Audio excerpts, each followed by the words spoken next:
남구의 한 의료기기 매장에서 60대 여성 손님이 직원의 딸이 휘두른 흉기에 찔려 숨지는 사건이 발생했습니다.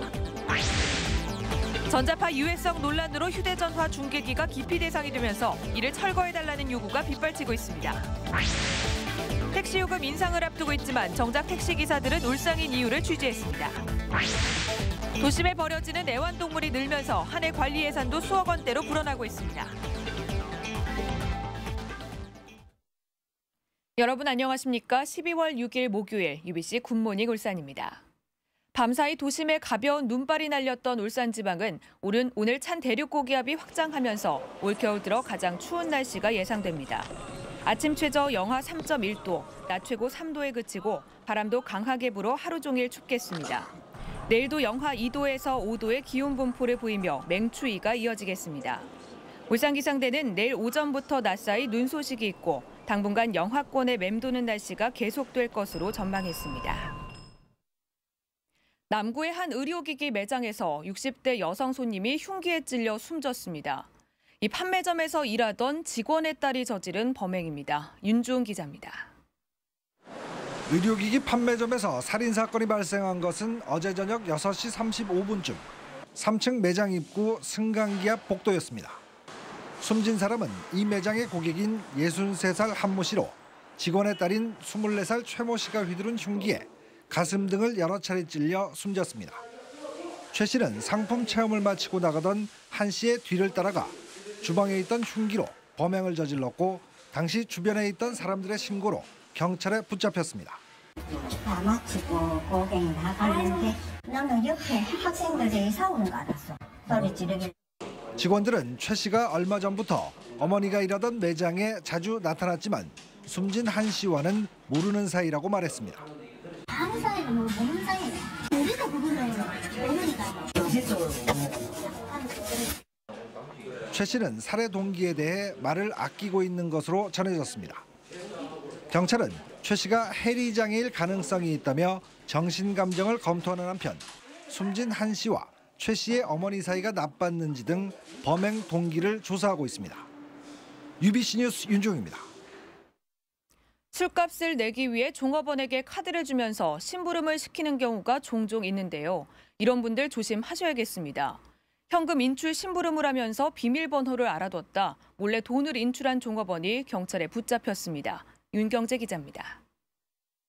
새벽 4시 반 헬멧과 목도리로 얼굴을 가린 남성이 은행으로 걸어 들어옵니다. 현금 인출기를 바꿔가며 열심히 돈을 뽑던 남성은 돈 뭉치를 바지 호주머니에 넣으며 재빨리 은행을 빠져나갑니다. 유흥주점 종업원 22살 김모 씨가 손님 55살 이모 씨의 체크카드를 훔쳐 돈을 인출하는 장면입니다. 유 씨가 술집에서 종업원 김 씨에게 체크카드를 주며 현금 30만 원을 빼오라고 시킨 게 화근이었습니다. 삐끗했어요 그냥.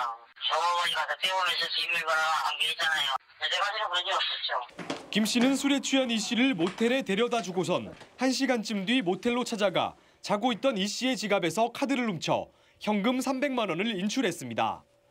김 씨가 인출 심부름을 하면서 이 씨의 체크카드 잔고가 많은 걸 알고 비밀번호를 외워둔 겁니다.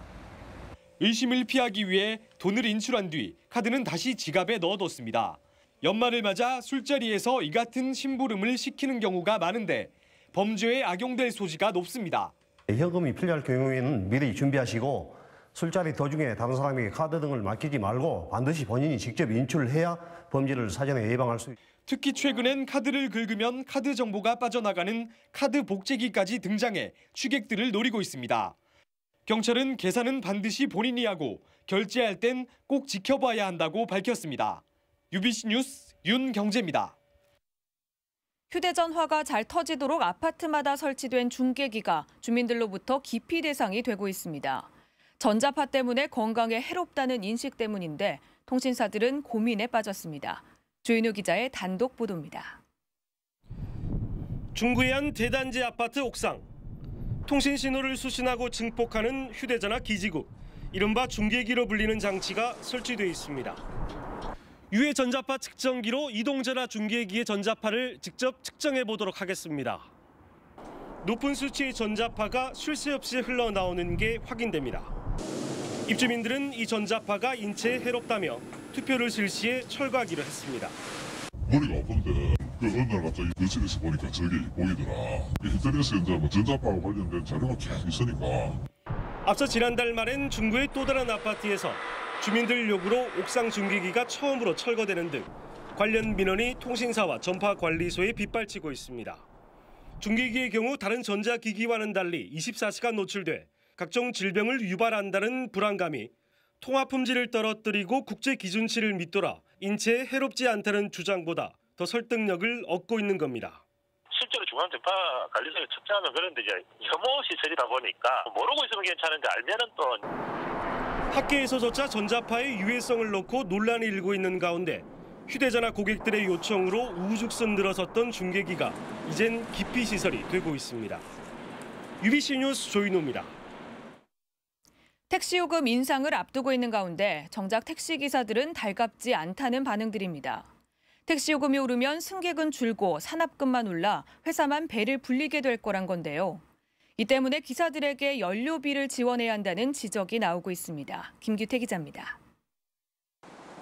4년 만에 확정된 울산 택시요금 인상안은 현재 2,200원인 기본요금을 2,800원으로 조정하고 거리와 시간요금도 올려 총 19.19% 인상한다는 겁니다. 대신 도심과 KTX 울산역 구간 등 구군간 할증제를 폐지하게 됩니다. 하지만 시민들은 가뜩이나 경기도 어려운데 택시요금이 오르면 택시 타기가 부담스러워진다고 말합니다. 지금 경기가 좀 안 좋은 상태에서 올린다는 게 조금 서민 입장에서는 그렇네요. 택시기사들도 마찬가지입니다. 기사들은 먼저 경기 침체 속에 손님 감소를 우려하고 있습니다. 해마다 조금 오르면 괜찮은데 한꺼번에 지금 많이 올라가지고 손님들이 좀 부담이 갈 것 같아요. 특히 회사 택시의 경우 회사가 요금 인상에 따라 회사에 내는 산학금을 올리면 기사는 더 힘들어진다며 연료비 지원이 현실적이라고 말합니다. 이 가스비를 낮출 수 있으면은 그게 더 낫죠. 가스비가 1,100 얼마니까. 이번 택시요금 인상 결정은 연료비 인상에 따른 겁니다. 따라서 산학금 인상을 최대한 자제하고 연료비 지원과 연료 다양화, 택시 감차 등 다른 방안들을 충분히 검토해야 한다는 지적입니다. UBC 뉴스 김규태입니다. 대선 후보들의 울산 공약을 비교하는 시간. 오늘은 비슷해 보이지만 해법이 다른 박근혜, 문재인 두 후보의 공약을 점검합니다. 새누리당은 힘 있는 여당 대통령론을, 민주통합당은 공약 실천 의지를 앞세우고 있습니다. 이정환 기자가 보도합니다. 박근혜, 문재인 두 후보의 울산 10대 공약 가운데 산업기술박물관과 산재재활병원 울산 설립, 유니스트 확대 개편 등 5개 공약은 큰 차이가 없어 보입니다. 얼핏 보면 두 후보의 공약이 유사해 보이지만 그 해법이나 추진 과정에서는 큰 차이를 보이고 있습니다. 국립산업기술박물관 설립은 박 후보의 최우선 공약으로 문 후보보다 적극적입니다. 문 후보의 1호 공약인 산재재활병원 설립 구상은 박 후보보다 광범위합니다. 박 후보는 유니스트의 특성화를 더 강화한다는 생각이지만 문 후보는 정원 확대에 무게를 두고 있습니다. 이 우리가 제시한 공약, 박근혜 후보가 당선이 되면 대통령으로부터 국회의원, 시장, 구청장까지 다 손발을 맞춰서 실제로 실천할 수 있는 가능성이 있는 공약이 되는 겁니다. 반구대 암각화를 세계문화유산으로 등재한다는 공약은 같지만 박 후보는 울산시의 물길 변경안에 찬성하는 반면 문 후보는 이 방안이 환경 훼손을 낳을 수 있다고 우려합니다. 산업 안전에 대해 박 후보는 공단 직할의 안전관리 종합 시스템 구축을, 문 후보는 국립방재연구소와 유니스트 중심의 산업 클러스터 조성 계획을 내놓았습니다. KTX 울산역, 울산국립대, 혁신도시 모두 노무현 대통령과 문재인 후보의 의지로 만들어졌습니다. 문재인 후보는 울산 시민과의 약속을 반드시 지킬 것입니다. 표면적으로는 비슷한 공약이지만 우선순위나 실현 가능성에 따라 그 결과가 크게 달라질 수 있는 만큼 유권자들의 보다 신중한 판단이 요구됩니다. UBC 뉴스 이정환입니다. 다음은 경제 이모저모입니다. 현대중공업 대형엔진 시운전부 박우현 기원이 2012 신지식인에 선정됐습니다. 신지식인협회는 박우현 기원이 디젤엔진 제작 방법을 표준화해 생산성을 높인 점이 높은 평가를 받았다고 밝혔습니다. LG 하우시스가 부산대학교와 산해대학교 운영을 위한 업무 협약을 체결했습니다. 내년 9월 개설되는 산해대학은 화학공학과와 고분자공학과의 학사와 석사, 박사과정 40여 명을 선발해 울산 공장에서 교육을 실시하게 됩니다. 경남은행은 사회적 약자를 위한 서민금융 전용 상품으로 희망모아 적금 상품을 출시했습니다. 1년제 적금 상품인 희망모아 적금은 연 4% 기본 이율 외에도 저축 방법에 따른 우대 이율을 적용해 최고 연 7%에 달하는 이율을 기대할 수 있습니다. 농협울산지역본부는 연말연시를 맞아 남구 노인복지회관에서 사랑의 팥죽 행사를 가졌습니다. 농가 주부 모임 울산시 연합회 회원 등 30명은 남구 지역 어르신 500여 명에게 팥죽을 쏘어 대접했습니다. 울산 혁신도시 조성 사업이 공정률 95%를 넘기며 완공을 눈앞에 두고 있습니다. LH공사에 따르면 울산 혁신도시 3개 공구 가운데 1공구는 준공됐고 전체 공정률은 95.3%에 이르고 있습니다. 토지 분양도 순조롭게 진행돼 전체 894필지 140만 제곱미터 가운데 67%가 분양된 것으로 나타났습니다. 신불산 케이블카 사업에 울산시와 울주군이 적극 나서기로 하면서 사업 추진에 속도가 붙을 전망입니다. 공공개발에 무게를 두고 있는 울주군은 기존 3개 노선에 대한 사전 적합성 검토 용역을 하기 위해 의회와 예산 확보를 논의하기로 했습니다. 울산시는 부분적인 노선 수정이 불가피해 보인다며 울주군과 주민들의 의견을 수렴해 실현성이 높은 노선을 선정하겠다고 밝혔습니다. 도심에 버려지는 애완동물이 늘어나면서 관련 예산 부담도 크게 증가하고 있습니다. 남구의 경우 올 들어 지난달까지 버려진 애완동물은 모두 1,800마리로 지난해 같은 기간보다 16%가 늘어났습니다. 버려진 애완동물은 고양이가 1,000마리로 가장 많았고 개가 680마리로 나타났습니다.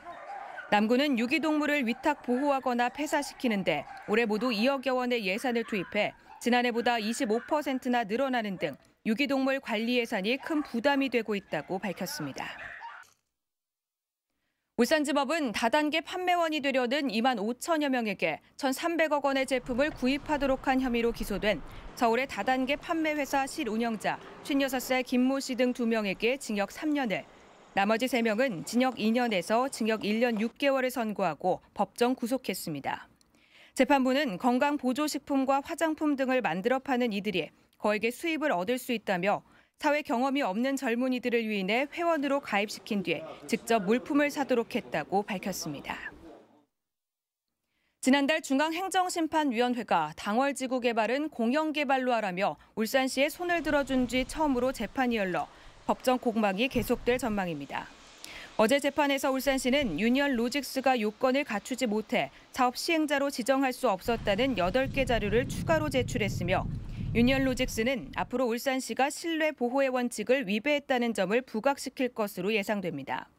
다음 공판은 내년 1월 9일 울산지법에서 속개됩니다. 식품과 연료, 생필품 등 선박에서 사용하는 물건을 파는 울산항의 선용품 시장에 해마다 성장하고 있습니다. 울산발전연구원 이은규 박사에 따르면 올 들어 지난 9월까지 울산항의 선용품 매출액은 9,651억 원으로 지난해보다 13.8% 증가했고 연말까지는 1조 원을 넘을 전망입니다. 이 박사는 해마다 울산항의 선용품 시장이 커지고 있는 만큼 200여 관련 업체의 항만 접근성을 높여 항만 물류 산업을 활성화하는 기회로 삼아야 한다고 밝혔습니다.